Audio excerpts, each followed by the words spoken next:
Now the very common evening call. That was usually to check the time. And then he would repeat it back to Sharon. Pardon me. Now Linda did a beautiful job of the eulogy, so I'm going to read most of it. Because I said she did such a good job, why should I try to improve in perfection?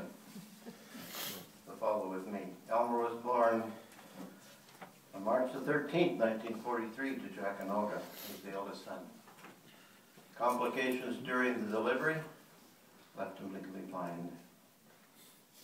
Elmer had his chores around the farm, like cutting grass with the push mower, carrying water for the animals, shelling peas, drying dishes. He even learned to ride his bike on the big yard we had. And he was able to walk almost a mile to the far end of the field along the river to pick hazelnuts. Elmer spent a couple of his early years in Brantford, Ontario at the CNIB School for the Blind.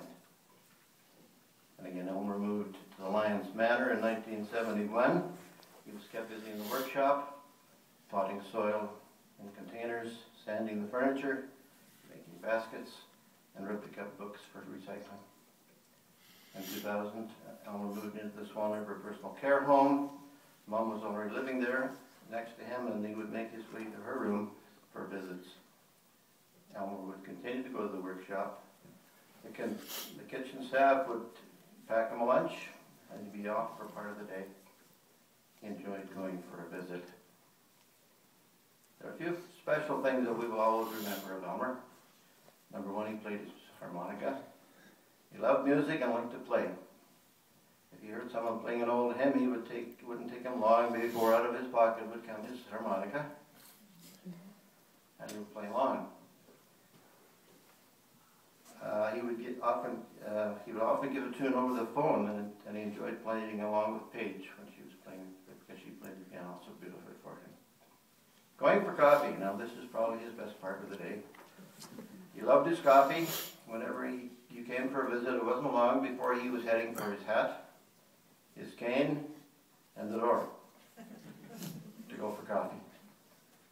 He thought the Tim's card was the greatest. His telephone calls are number two. A number of years ago, the family found a telephone that they could program 8 numbers onto. This was his lifeline to the family. We knew when the phone rang right after 6 p.m. Manitoba time, that it was probably, you guessed it, he was our source of information for the family, and he was the one that kept the family together. He loved to visit on the phone. He would spend hours talking. And most of them, the name is written there, most of them to that person, and she had such patience with him. And he loved to call the calls from her. Now, I just must share on this one here. When he was in Winnipeg a couple of weeks back for his major operation, his sister arrived and she handed him his phone. She said, "Who do you want to call?" Guess who? Anyway, on we go. Sometimes we would think, "Oh, it's Elmer again," and we thought we were inconvenienced because they were usually around supper time. But during those times when he was laid up in the hospital, and especially this past week, we just wished that one of the calls would come from him. He had an accurate memory. If you once told him your birthday, he would never forget. He knew all the great nieces and the nephews by name and enjoyed them in his life.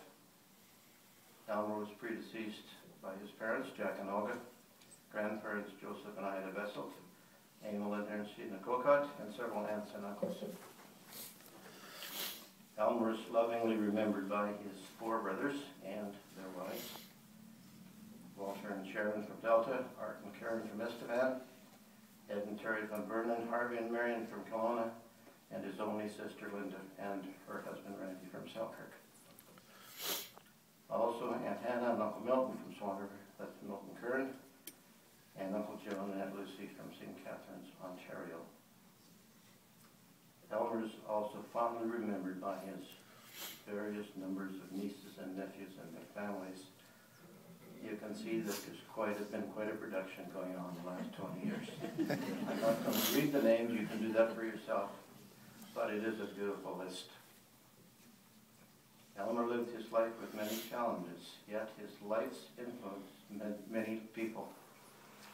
We will miss him dearly. We can only imagine the look of surprise on Elmer's face when he awoke Monday morning in heaven and could see.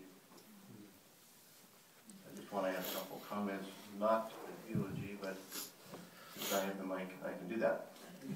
We, the four brothers, and our wives wish to express a very special thanks to our only sister, Linda, who over the years has given special care to Elmer. Linda was Elmer's personal shopper, decision maker, financial advisor, and trip organizer. All the care Linda gave hardly could have been possible without the full support of Randy. Randy, you have really been Elmer's fifth brother. And Hannah, Malcolm, you are special, and we say a special thank you to you for all you've done over the years, and especially since Mom passed. Michelle, we express our thanks for all you have done for Elmer to provide for his regular outings, and we especially thank you for the trip that you arranged for him last year to Winnipeg for the family reunion. And out to all the caregivers, staff, nurses, doctors at the Manor, personal care, and at the hospital, we say thank you for all the years of care. Thank you. The next item will be music selection. I was happily surprised that Mr. Brown showed up because I thought I would have to play for you. Thank you, Brown.